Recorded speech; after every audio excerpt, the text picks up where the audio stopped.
Donde termina la historia, comienza el enigma. En la historia política, algunas muertes no cerraron sus expedientes, solo los volvieron más inquietantes.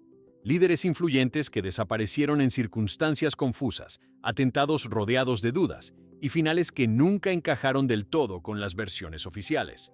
Este recorrido presenta 6 misterios donde el poder, el silencio y la incertidumbre se cruzan sin una conclusión clara. 1. Olof Palme. La noche del 28 de febrero de 1986, en el centro de Estocolmo, el primer ministro de Suecia, Olof Palme, caminaba sin escolta junto a su esposa tras salir de un cine. Era una práctica que definía su estilo político y personal. Palme evitaba los protocolos de seguridad estrictos, convencido de que debía mantenerse cercano a la población.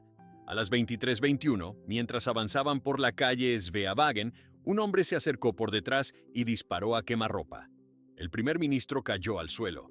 El agresor efectuó un segundo disparo hacia su esposa, quien sobrevivió. Luego huyó por una calle lateral y desapareció sin dejar rastro inmediato.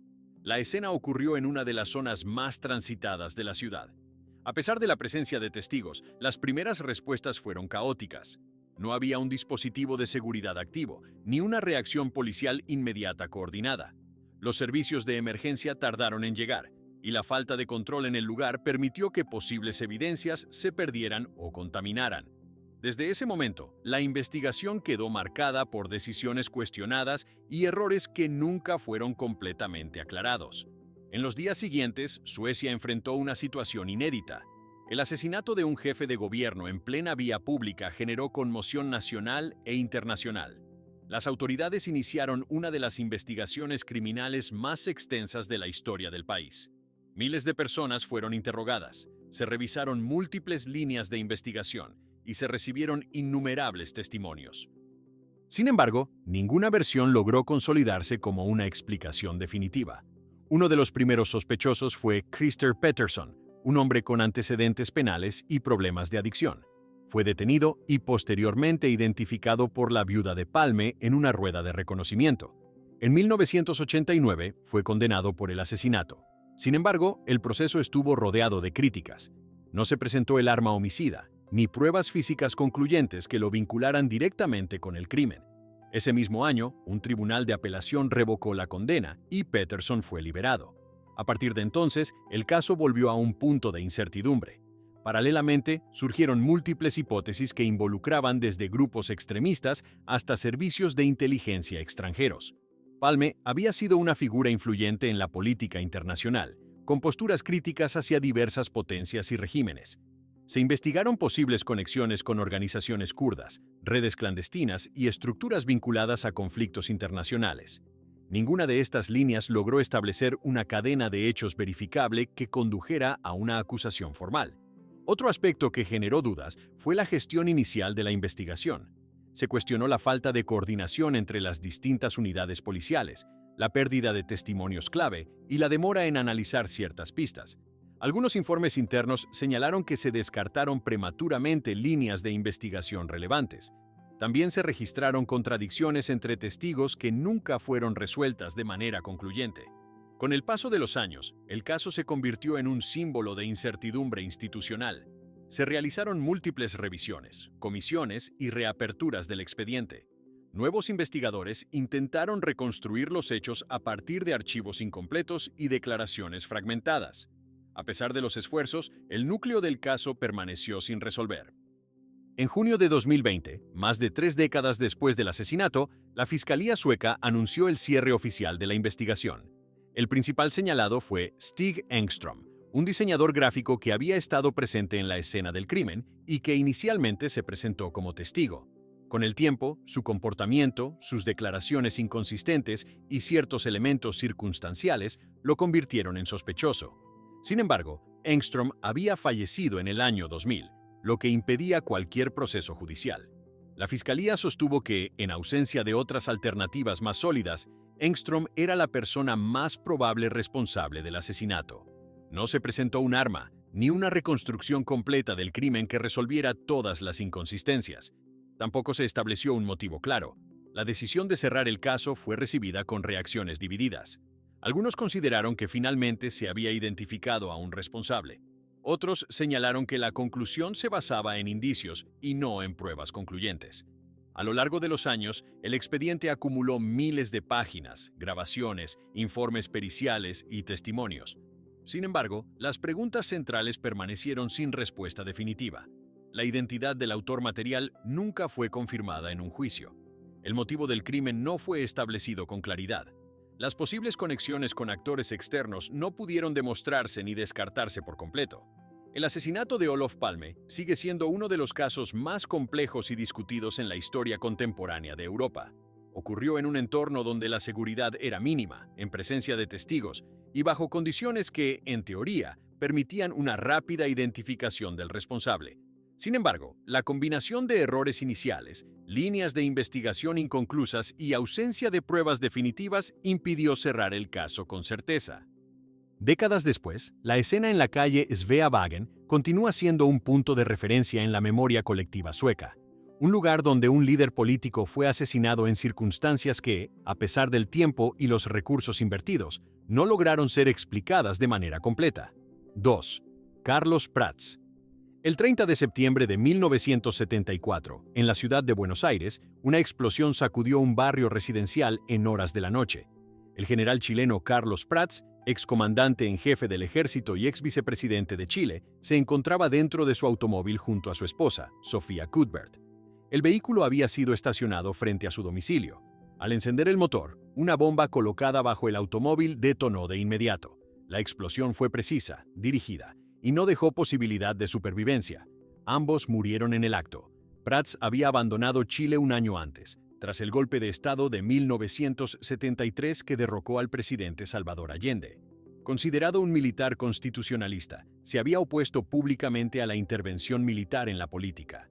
Su salida del país se produjo en un contexto de presión interna y aislamiento dentro de las Fuerzas Armadas. En Argentina vivía en el exilio, manteniendo un perfil bajo, sin participación activa en política, pero su figura seguía siendo relevante en el escenario regional. El atentado no fue un hecho aislado. Ocurrió en un periodo marcado por operaciones clandestinas coordinadas entre dictaduras sudamericanas, en lo que posteriormente se conocería como el Plan Cóndor. Sin embargo, en el momento del ataque, las autoridades argentinas iniciaron una investigación que avanzó lentamente, en medio de un entorno político complejo y con escasa cooperación internacional inicial.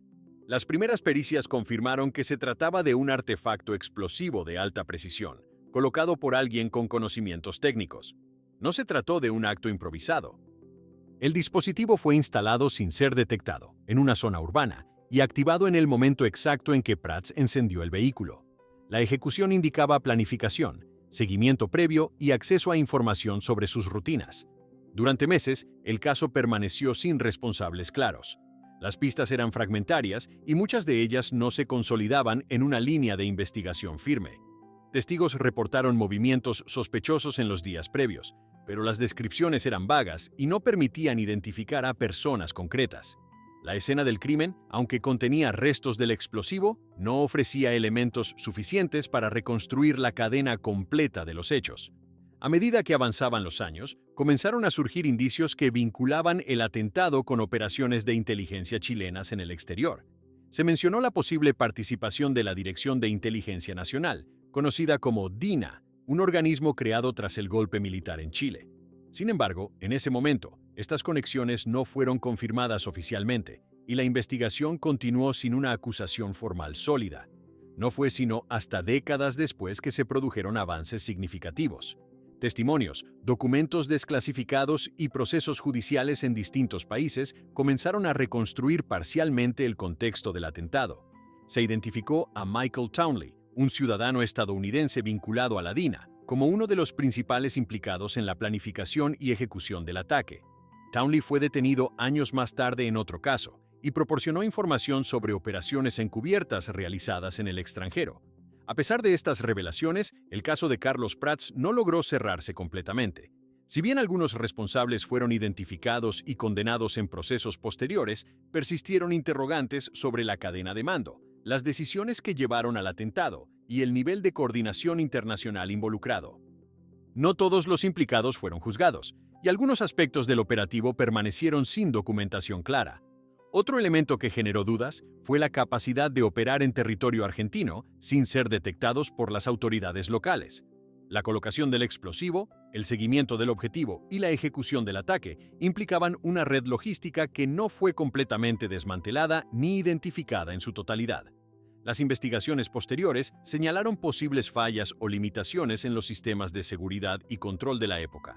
El expediente judicial acumuló declaraciones, informes periciales y reconstrucciones parciales de los hechos.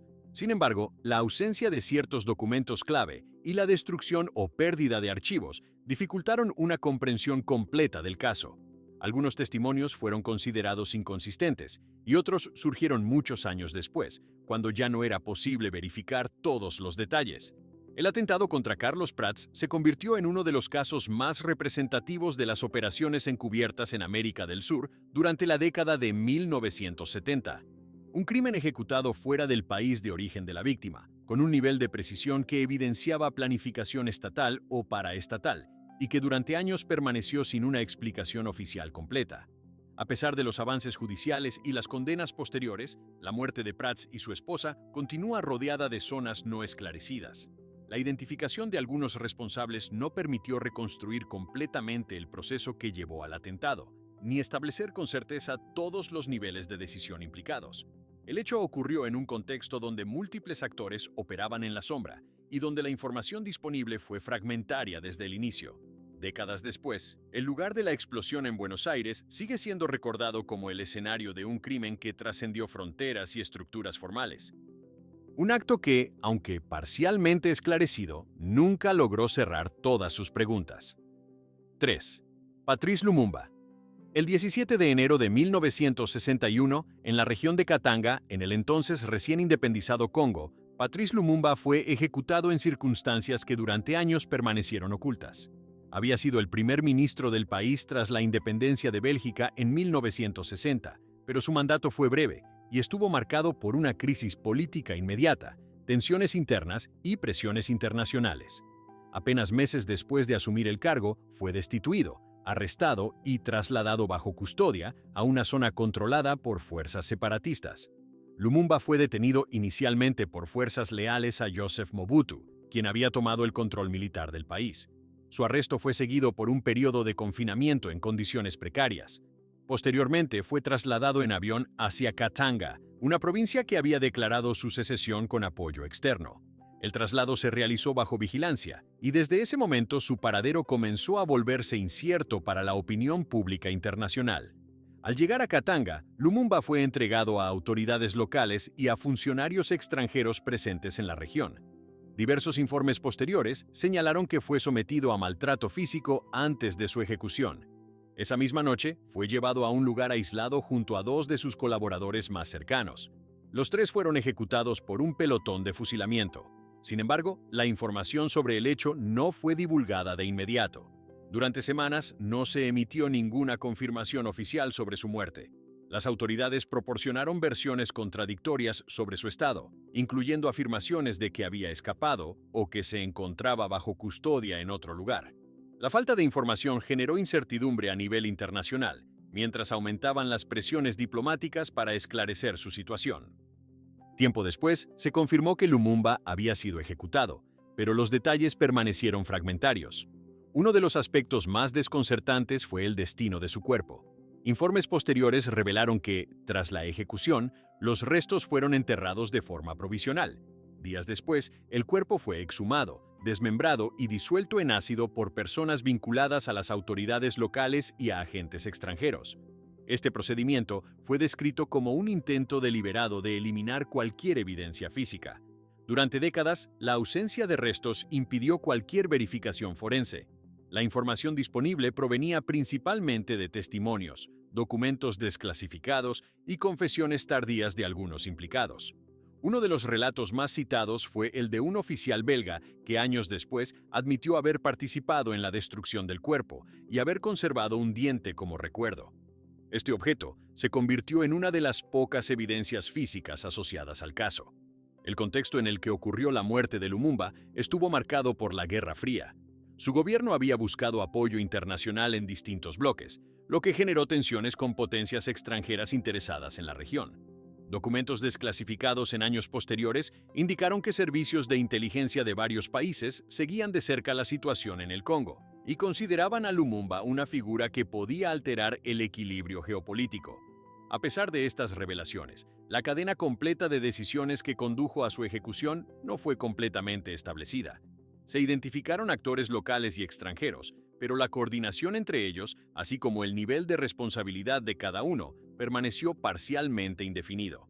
Las investigaciones parlamentarias en Bélgica, realizadas décadas después, reconocieron una responsabilidad moral en los hechos, pero no lograron reconstruir todos los detalles operativos. Otro elemento que contribuyó a la incertidumbre fue la gestión inicial de la información. Las versiones oficiales emitidas en 1961 fueron inconsistentes y en algunos casos contradictorias. La falta de transparencia en los primeros días tras la desaparición de Lumumba dificultó la recopilación de pruebas y la verificación de los hechos. Muchos documentos clave fueron clasificados durante años y otros no se conservaron. En 2022, más de 60 años después de su muerte, el diente que había sido conservado fue devuelto oficialmente a la República Democrática del Congo. Este acto simbólico representó uno de los pocos cierres tangibles en un caso marcado por la ausencia de restos y por la fragmentación de la evidencia. Sin embargo, la restitución no resolvió las preguntas fundamentales sobre cómo y por qué se tomó la decisión de ejecutar al primer ministro. El caso de Patrice Lumumba permanece como uno de los episodios más complejos en la historia política africana del siglo XX. Un líder elegido democráticamente que fue arrestado, trasladado y ejecutado en un contexto de crisis interna y presión internacional, sin que durante años se conociera su destino real. La eliminación deliberada de su cuerpo, la manipulación de la información y la participación de múltiples actores contribuyeron a que el caso se mantuviera sin una reconstrucción completa. A pesar de las investigaciones, los testimonios y los documentos que han surgido con el tiempo, la secuencia exacta de decisiones, órdenes y responsabilidades no ha sido establecida de manera definitiva. La muerte de Lumumba continúa siendo un hecho documentado, pero no completamente explicado, en un escenario donde la evidencia fue fragmentada desde el inicio y donde las respuestas completas nunca llegaron a consolidarse. 4. Zia-ul Haq, el 17 de agosto de 1988, el presidente de Pakistán, Zia-ul Haq, abordó un avión militar Lockheed C-130 en la ciudad de Bahawalpur tras asistir a una demostración de armamento organizada por el ejército. En el vuelo también se encontraban varios altos mandos militares pakistaníes y el embajador de Estados Unidos en Pakistán, Arnold Raffel. El despegue se realizó sin incidentes aparentes, bajo condiciones climáticas normales y con una tripulación experimentada. Sin embargo, pocos minutos después de abandonar la pista, el avión perdió el control y se estrelló en una zona cercana, provocando la muerte de todos los ocupantes.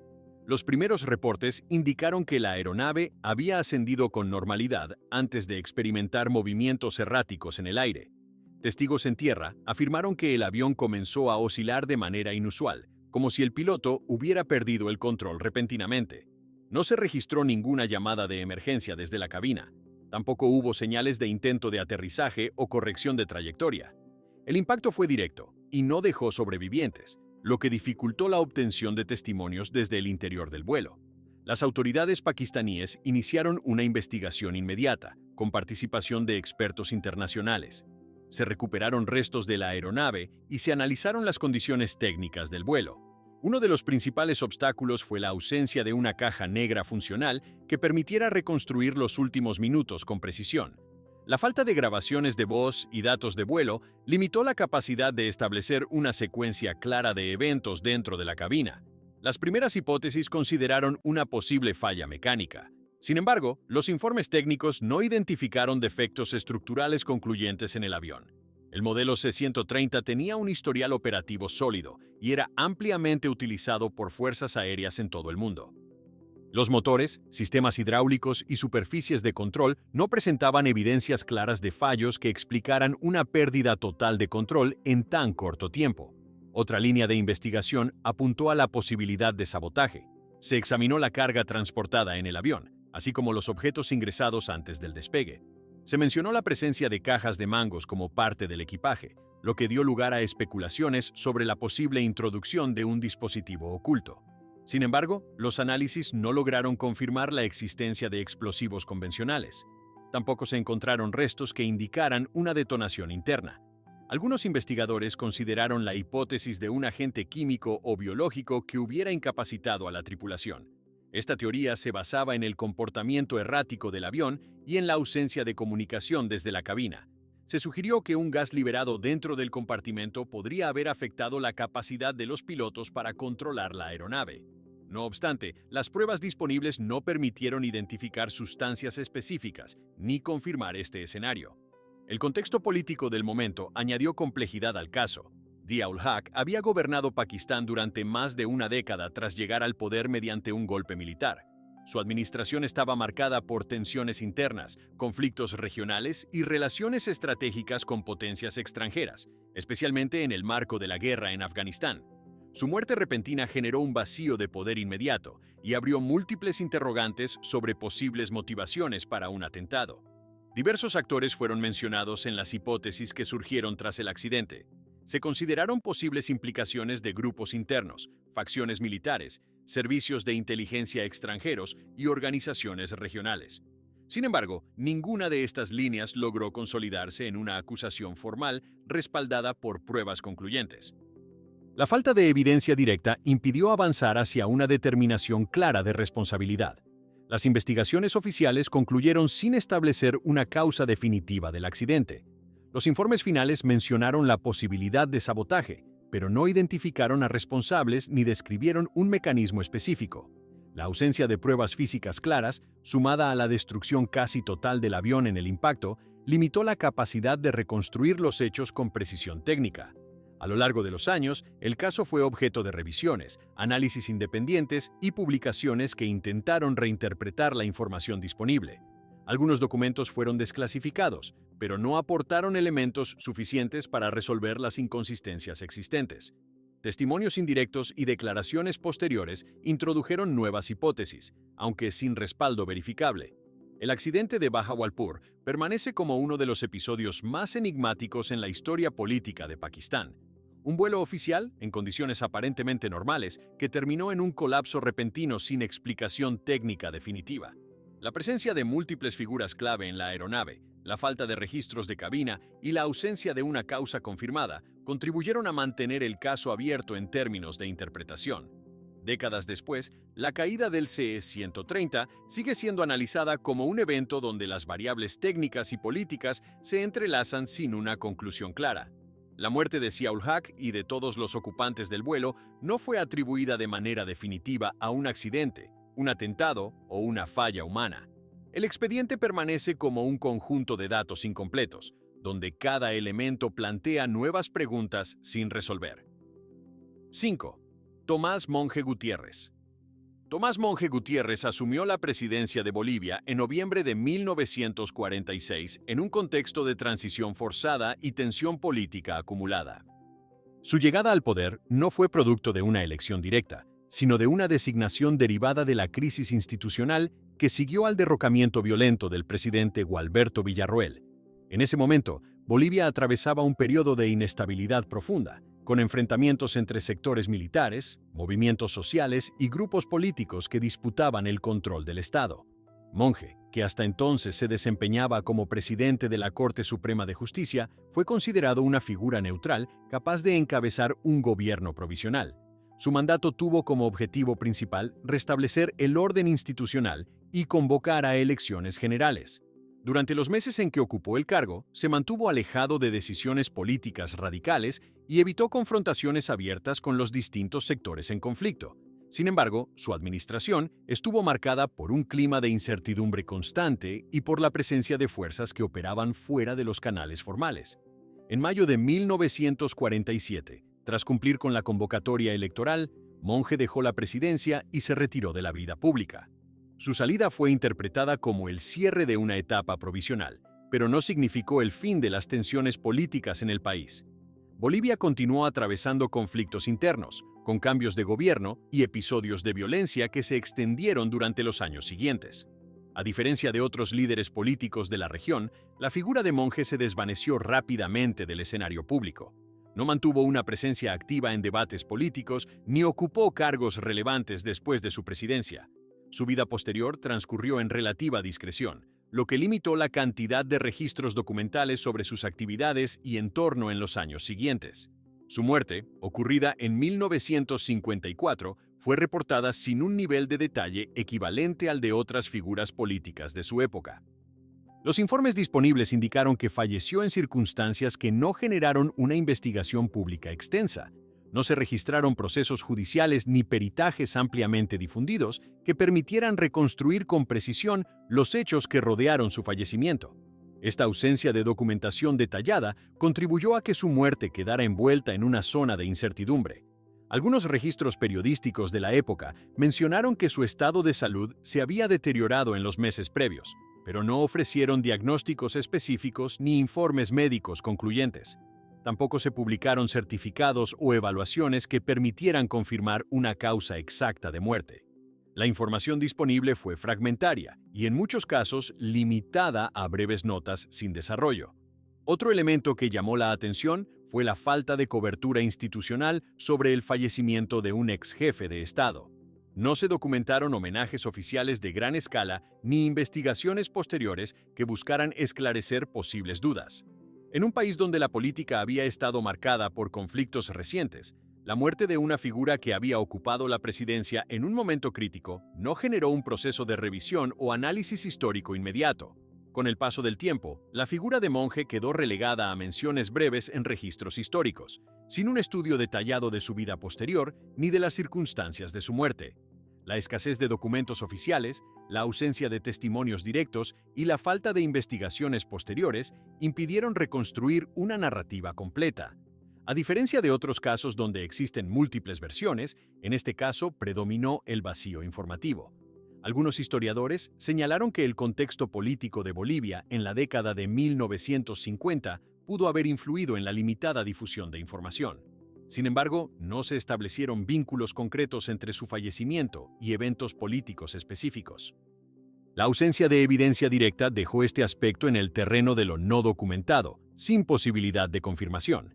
El caso de Tomás Monge Gutiérrez se distingue por la falta de datos más que por la presencia de elementos contradictorios. No hay registros de investigaciones fallidas, ni listas extensas de sospechosos, ni hipótesis ampliamente debatidas. Lo que permanece es una serie de lagunas documentales que impiden establecer con claridad cómo murió un hombre que, en un momento clave, ocupó la presidencia de un país en crisis. Décadas después, su muerte continúa siendo un episodio poco explorado dentro de la historia política boliviana. No existen reconstrucciones detalladas ni informes concluyentes que permitan cerrar el caso con certeza. La información disponible no alcanza para establecer una causa definitiva ni para descartar posibles factores externos. En los archivos, su fallecimiento aparece como un hecho registrado, pero no explicado. 6. Dag Hammarskjöld.